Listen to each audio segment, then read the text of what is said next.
Olá, turminha do quarto ano. Preparados para mais uma aula?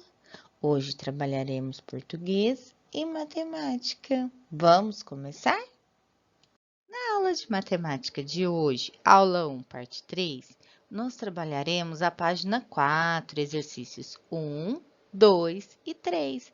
Mas antes de iniciarmos as atividades, vamos rever o que nós vimos na última aula? Nós trabalhamos o sistema de numeração decimal, que ele é dividido em ordens e em classes, dependendo da onde o número ocupa, ele vai ter um valor, que é o valor posicional. Também revisamos antecessor, sucessor. Antecessor é aquele que vem antes, sucessor, aquele que vem depois. Fizemos também exercícios de composição e decomposição. Composição é quando nós agrupamos um número, nós juntamos, montamos ele, que nem nós temos 200 mais 20 mais 2. Para montar ele fica o número 222. E decomposição é quando desagrupamos, nós dividimos ele em partes menores. Então, o número 222, ele pode ser decomposto em 200 mais 20 e mais 2. Também revisamos a ordem crescente e a ordem decrescente. Ordem crescente é a hora que colocamos uma sequência do menor para o maior. Ordem decrescente é quando colocamos essa sequência do maior para o menor. Vamos para a nossa aula de hoje? Dando início à aula de hoje, nós iremos estudar um pouquinho mais sobre o sistema de numeração decimal, a representação de um número através do ábaco. Então, vamos conhecer. A professora trouxe para vocês esse ábaco virtual. Ela realizou alguns exercícios através de um site de jogos que irei deixar o link na descrição do vídeo para que vocês também possam estar acessando a esse site e realizando algumas representações, treinando alguns números. Pode representar os mesmos que a professora colocou aqui para vocês, como outros que vocês queiram. Esse ábaco virtual, ele não é apenas de representações. Vocês também podem estar realizando adições nele. Então, como que vocês irão fazer? Acrescentam a primeira parcela e somam a segunda parcela. E com isso, vocês obterão o resultado da adição. Vamos conhecer um pouquinho como que funciona esse ábaco. Aqui vocês têm as ordens: unidade, dezena, centena e unidade de milhar. Então, aqui vocês têm o ícone de mais, que é para vocês acrescentarem, aqui o de menos para subtrair. Vamos supor que vocês queiram representar o número 25 e representou o número 26. Então, vocês colocaram uma unidade a mais. Então, vocês clicam aqui, que irá subtrair da unidade esse elemento que vocês colocaram a mais. Aqui, vocês têm uma espécie de borracha. Quando vocês clicam aqui, ele automaticamente vai fazer a limpeza da tela, ou seja, vai apagar tudo que vocês representaram aqui. Desse outro lado, vocês têm o ábaco. Então, quando vocês acrescentarem aqui os elementos de cada ordem, automaticamente vai aparecer aqui algumas argolas com a mesma quantidade que vocês colocaram em cada ordem. Nessa parte aqui, a professora fez uma observação, porque esse ábaco, ele trouxe para vocês, na ordem da unidade de milhar, a representação como um M. E vocês vão encontrar em outros ábacos a representação como UM, de unidade de milhar. Também encontrarão outra ordem aqui, dezena de milhar. Tudo bem? Então, vamos agora às representações. A professora agora vai representar o número 24. Então, ela vai acrescentar as ordens da unidade e depois da dezena. Se vocês observarem, a professora no número 24 colocou 4 unidades e colocou as 2 dezenas.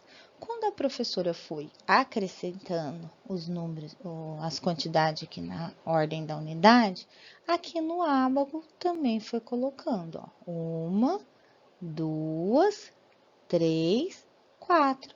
A mesma coisa para a ordem da dezena. 1, 2. Vamos para a próxima representação?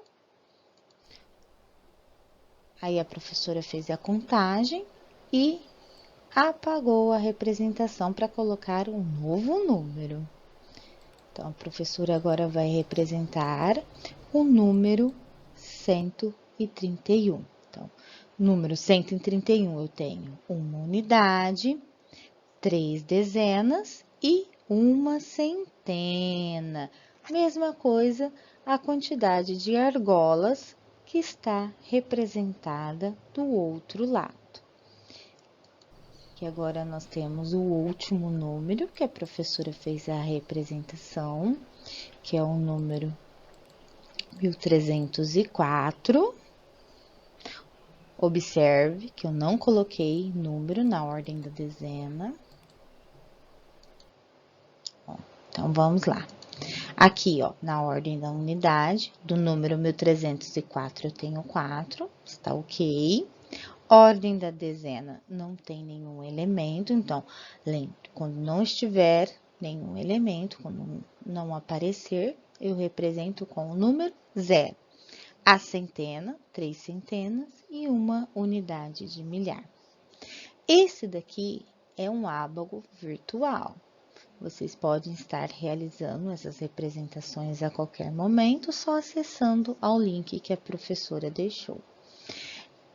Agora que nós já representamos, já sabemos como utilizar esse ábaco, só que aqui o exercício, ele pode trazer algumas maneiras diferentes de representação desse número no ábaco.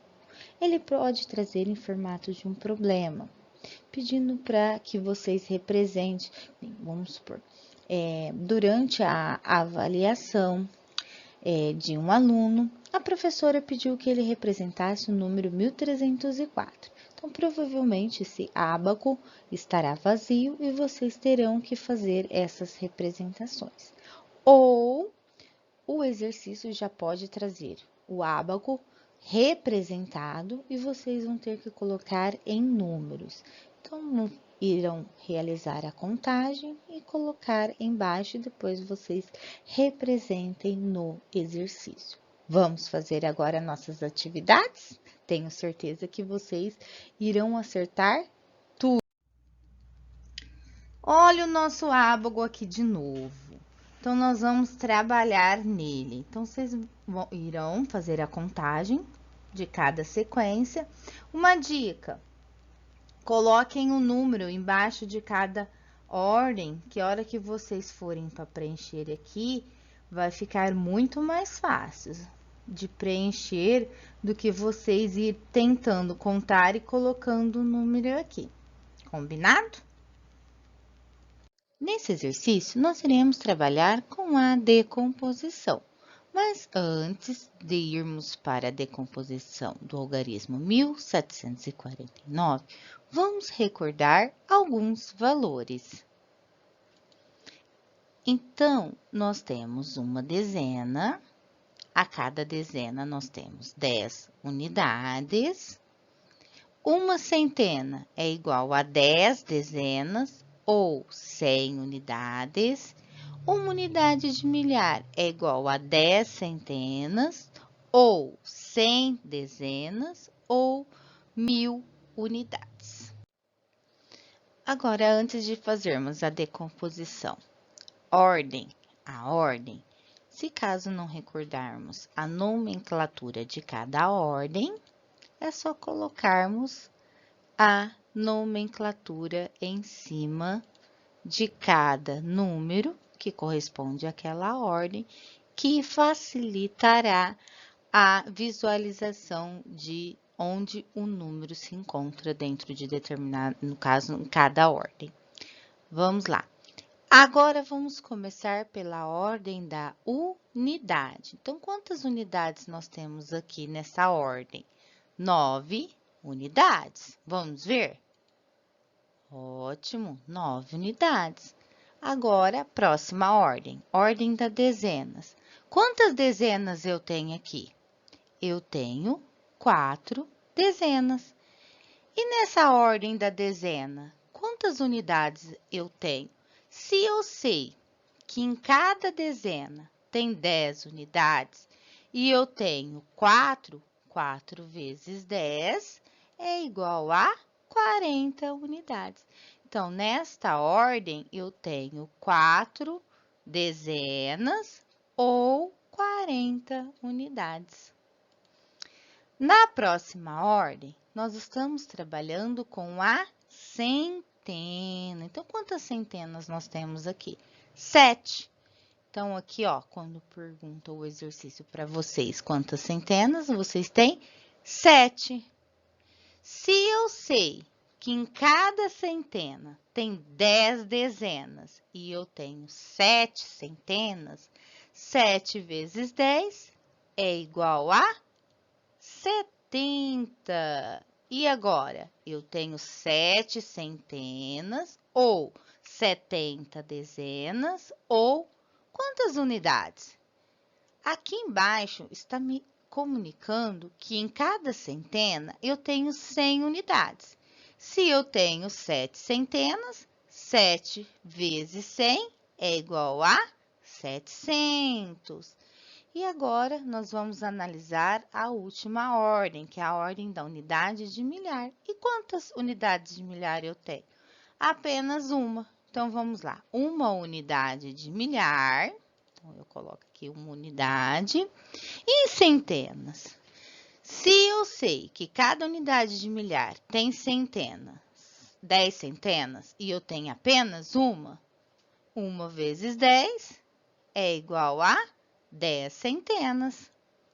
Se eu sei que em cada centena eu tenho 100 dezenas, então 1 vezes 100 é igual a 100 dezenas.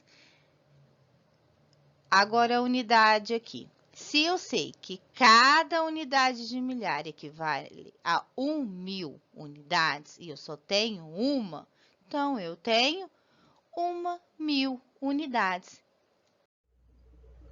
Aqui é a mesma coisa, vocês vão fazer o mesmo procedimento. Se caso vocês tiverem em dúvida, é só retornar um pouquinho o vídeo para vocês verificarem novamente como foi feito o exercício, mas mesmo assim, persistir a dúvida, é só anotar que nós esclarecemos em um momento posterior, ou pelo WhatsApp, ou pela aula pelo Google Meet. Nesse exercício, vocês vão ter que analisar o número 952 e colocar verdadeiro ou falso nas alternativas. Vamos lá? A professora vai fazer com vocês a letrinha A e depois vocês analisam sozinho as demais alternativas. A.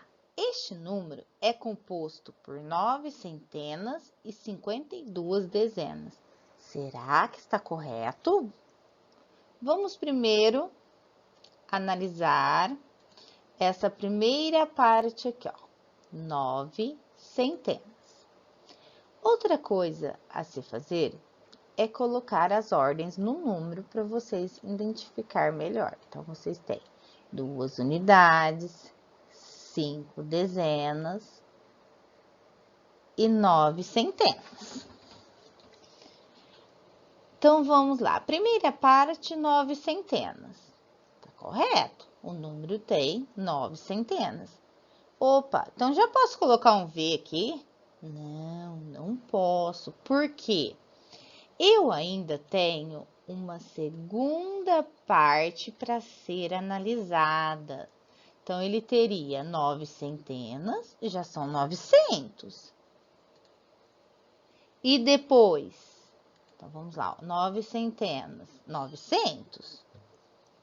Será que ele tem 52 dezenas ou ele tem 5 dezenas e 2 unidades?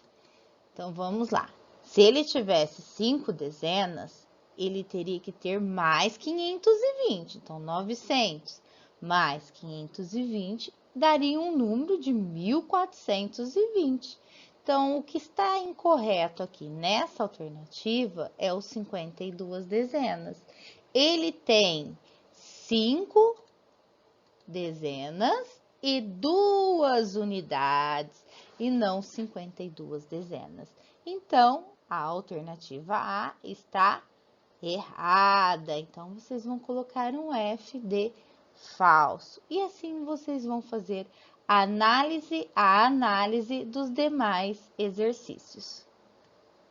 Chegamos mais ao fim de uma aula. Agora nós iremos para a tarefa. Lembrando, o exercício 2 já foi feito na aula passada, mas como nós iremos precisar dele para realizar o exercício 3, a professora colocou aqui novamente, combinado?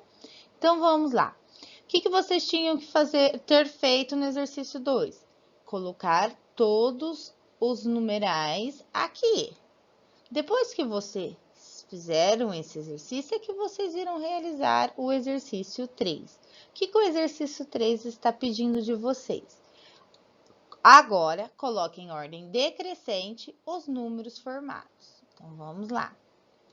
Ordem decrescente é do maior para o menor. Então, nós vamos verificar aqui qual é o maior número. Como vocês já fizeram, está tranquilo esse exercício. Se eu olhar para todos esses números, como que eu vou descobrir qual é o maior número? Então, eu vou olhar a ordem da centena. Qual que é que tem a maior quantidade na ordem da centena? A letrinha E, ela tem 3 placas, ou seja, 3 centenas. 3 vezes 100, 300, mais uma unidade. Então, essa letra aqui é o número maior de todos eles. Então, vamos colocar 301. E agora, vocês vão conferir os demais. Lembrando que a professora já fez a letrinha A com vocês na última aula. Então, o que vocês vão fazer? Colocar em ordem decrescente os números formados. Então, se é ordem decrescente, eu vou pegar o meu maior número, que é o 301, e vou colocar ele aqui. E assim vocês vão fazendo os demais. Agora, nós vamos começar a nossa aula de português. Aula 1, parte 3. Na última aula, nós trabalhamos com os adjetivos, que é aquela classe gramatical utilizada para descrever um objeto, ou seja, descrever um substantivo.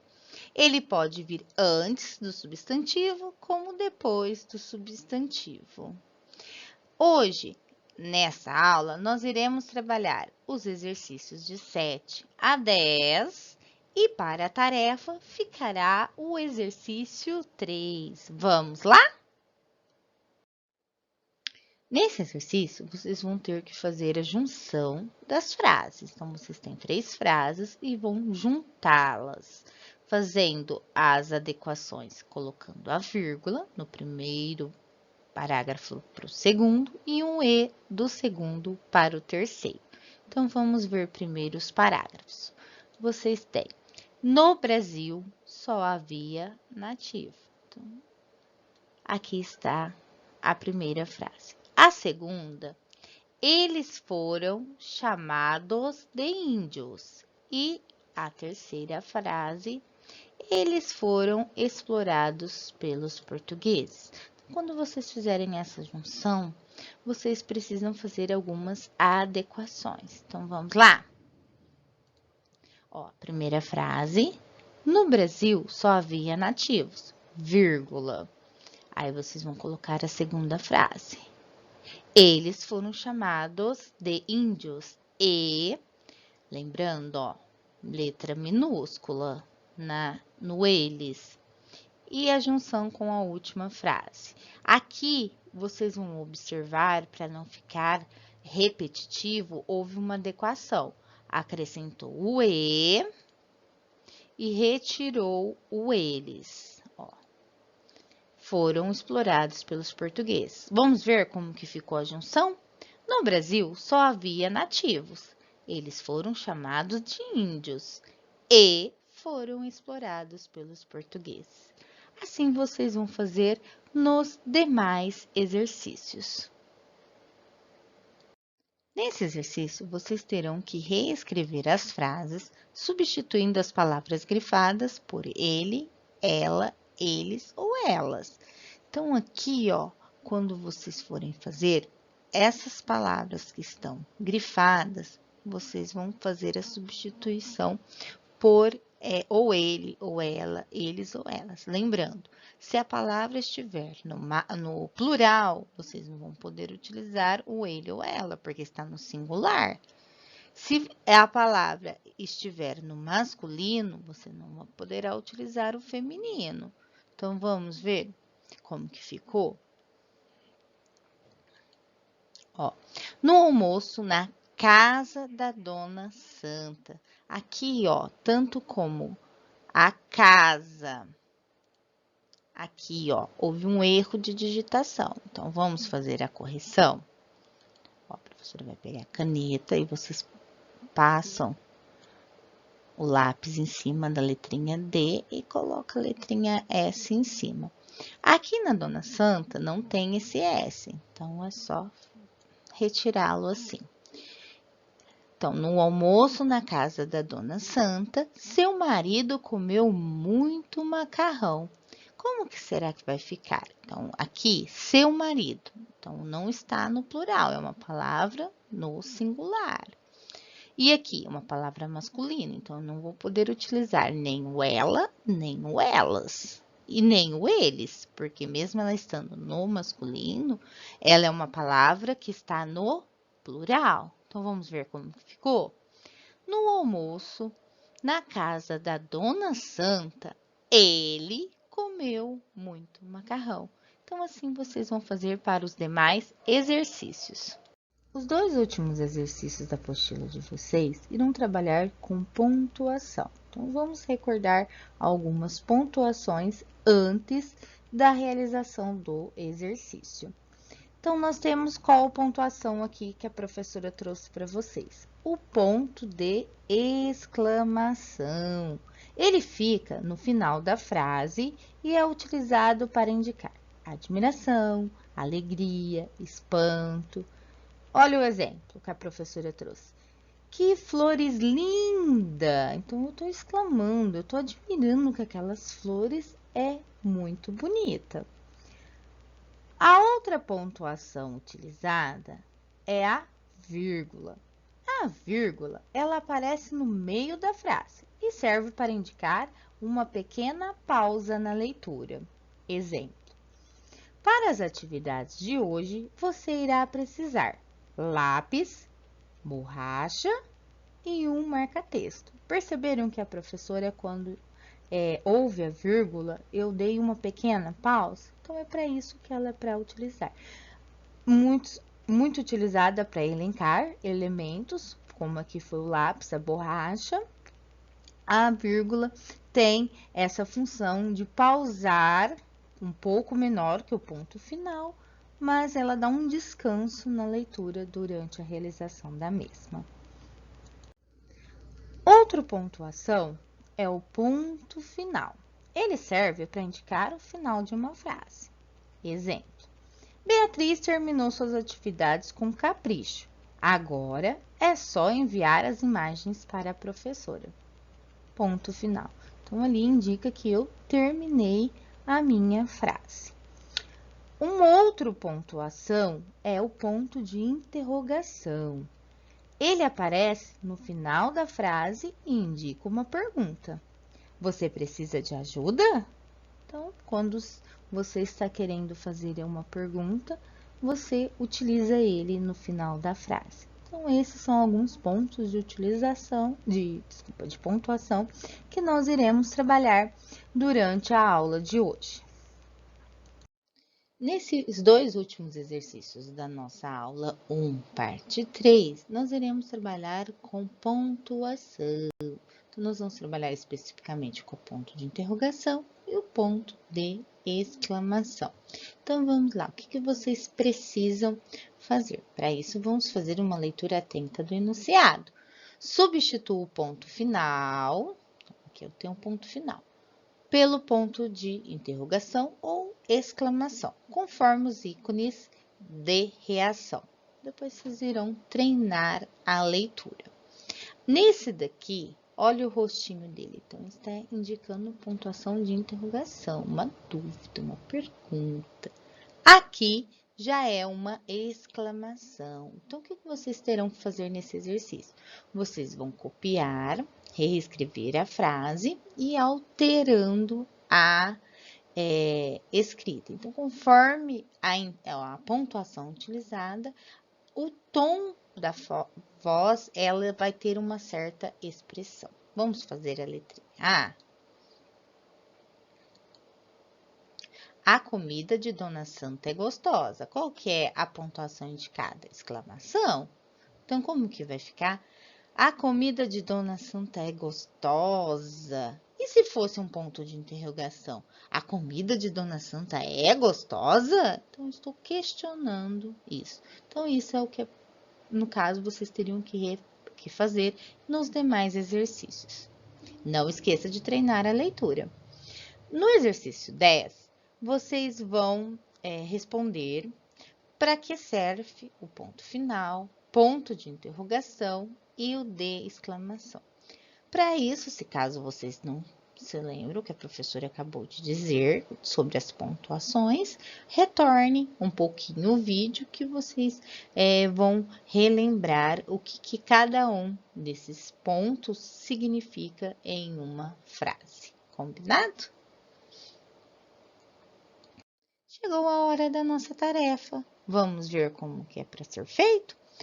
Observe a sequência das imagens abaixo. Então, aqui vocês têm 3 quadrinhos e uma sequência de uma história. E a história está na parte de baixo. Então, vamos ver o que o exercício está pedindo. Enumere os parágrafos abaixo na ordem que os fatos acontecem na imagem. Depois, reescreva a história em seu caderno. Não se esqueça dos parágrafos. Então, lembra que tem que deixar um espaço inicial quando vocês forem começar o parágrafo? Então, é isso que o exercício está comentando. Então, primeiramente, vocês vão observar os 3 quadrinhos, verificar qual a história que está acontecendo para vocês poderem enumerar. Então, aqui está o início. No domingo de manhã, Júlio pediu sua mãe para ir à pracinha do seu bairro. Sua mãe lhe disse. E aí, qual desses parágrafos é o primeiro acontecimento aqui da história? Então, vamos lá, a professora vai fazer junto com vocês. Ó. Nesse caso, o primeiro acontecimento seria esse parágrafo. Sim, pode ir, Júlio, mas preste atenção, você é muito distraído. Nossa, parecia até que a mãe estava adivinhando o que queria acontecer. Agora é com vocês. Vocês vão enumerar os demais parágrafos, tá? Assim que vocês enumerar, façam uma leitura antes de transcrevê-la para o caderno, que aí vocês vão ter uma noção certinha se realmente o que está descrito aqui nessa história coincide com as imagens, tá? Se for necessário, releia mais do que uma vez. Terminou, tem certeza? Então, vocês vão para o caderno e vão fazer a reescrita vocês vão reescrever a história no caderno. Combinado? Agora que terminamos nossa aula, se caso ficou alguma dúvida, assista o vídeo novamente, refaça os exercícios e se mesmo assim persistir alguma dúvida, a sua professora terá o maior prazer em te ajudar. Até a próxima aula, um grande abraço, tchau!